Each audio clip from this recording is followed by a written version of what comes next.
Petit pays de légende, enclavé entre deux géants, la Chine au nord et l'Inde au sud, le Népal s'étire entre les sommets enneigés de l'Himalaya et les jungles étouffantes des plaines indiennes. Le Népal est depuis les années 50 la destination privilégiée de nombreux alpinistes, trekkers et autres voyageurs venus conquérir les plus hauts sommets de la planète, se mesurer à des sentiers de grande difficulté ou découvrir la beauté et la diversité de ses paysages, la richesse de ses coutumes et de sa culture, apprécier l'accueil légendaire et la gentillesse de ses habitants.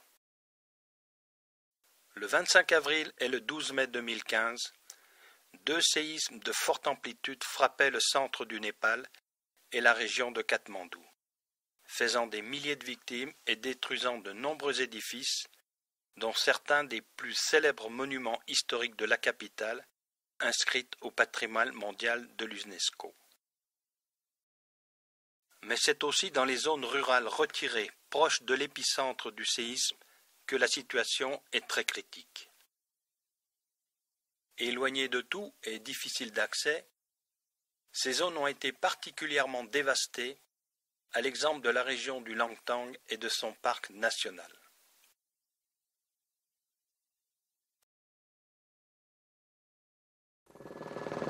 Vu du ciel, nous ne distinguons qu'un amas de boue, de roches et de neige fondue. Le village de Langtang n'existe plus. À peine quelques débris apparaissent à basse altitude, à moitié enfouis.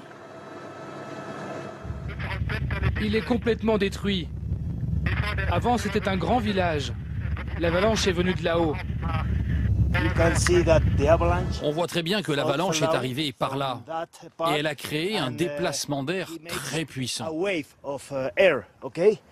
Regardez partout, les arbres, les forêts sont complètement cassées, comme si un typhon était passé par là. Sur les 250 maisons que comptait le village, il n'y en a en fait qu'une seule qui est restée intacte. Toutes les autres ont été balayées, pourtant on voit qu'elles étaient faites dans des matériaux solides, en pierre, en béton armé. Dans celle-ci, qui a été protégée par cet immense rocher, les secouristes ont pu retrouver 3 adultes et 2 enfants vivants. Ce sont les seuls survivants du village. Le Langtang était un des hauts lieux du trekking au Népal. Moins fréquenté que les parcs nationaux des Annapurna ou de l'Everest, mais garantissant un dépaysement total dans une région bien protégée. Le parc national du Langtang avait été créé dès 1976. On n'y accédait qu'à pied. Il n'y a plus de route depuis Siaphobesi à 1470 mètres, altitude basse pour le Népal.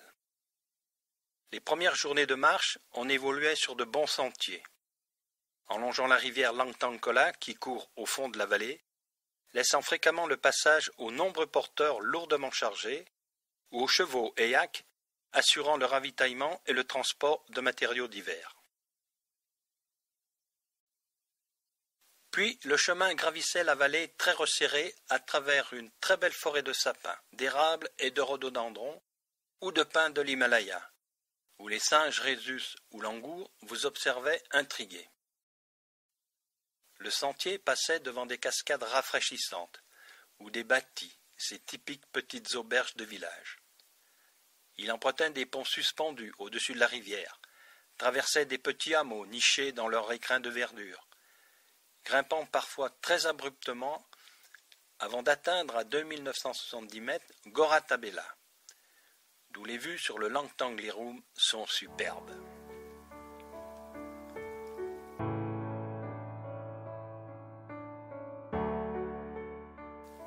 Après Goratabella, le sentier, moins rude, remontait à travers des terrasses cultivées, cheminait à flanc d'une vallée glaciaire en auge, traversant les villages de Tangsiap, Gumba, pour arriver à 3430 mètres à Langtang, village de style tibétain avec des murets de pierres sèches, entourant des champs où paissaient tranquillement des troupeaux de yaks.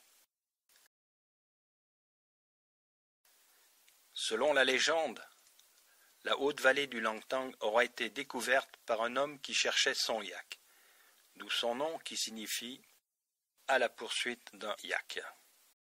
Depuis la nuit des temps, les villageoises ramassaient les bouses qu'elles mettaient à sécher sur les murets assurant ainsi un combustible pour leurs fourneaux si particuliers, où amendaient leur petit jardin de légumes. Mais toujours très actives, elles assuraient de nombreuses tâches quotidiennes.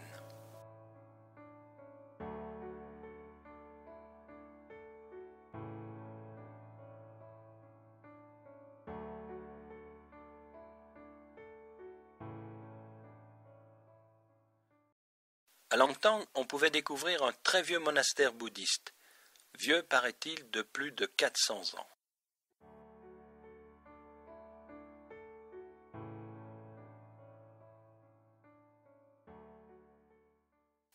Encore une matinée de marche. L'itinéraire longeait les longs et traditionnels murs amani de tradition bouddhiste avant de déboucher à 3860 mètres à Kyangjin-gompa, le dernier hameau de la vallée. À Kyangjin-gompa, on restait 1 ou 2 jours, séjournant dans un des lodges confortables, le temps de s'acclimater à l'altitude. Il y avait ceux qui souhaitaient poursuivre le trek au-delà, par les cols ou grimper sur les sommets proches pour mieux admirer la vue sur le Langtang Lirum, le Yalapik et le Langshisha Ri.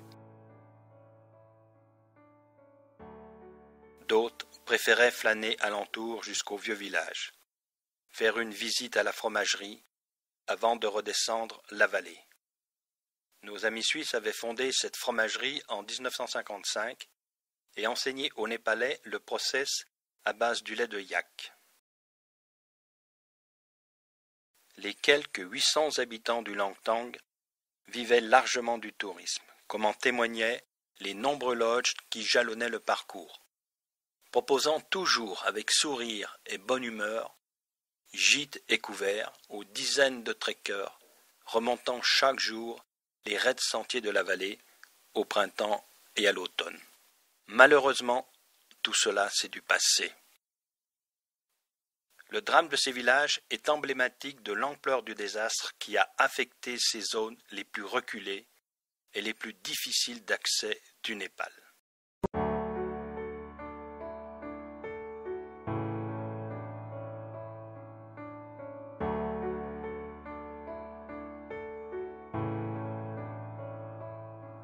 I can hear you cry, I can see the tears, I can feel the pain, and I can sense your fears. But there's something you should know, that you're not all alone.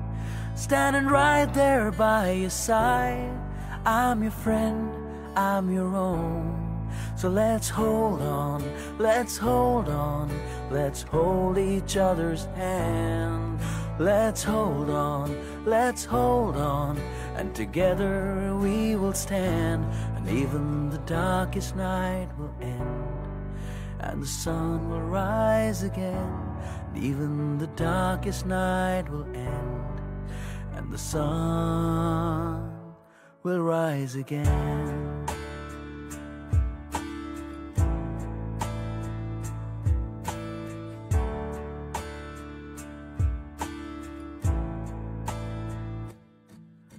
The walls have crumbled down, broken homes, a broken town, innocent lives snatched away, the sound of sorrow all around. But the hope will never die, and the spirit will survive.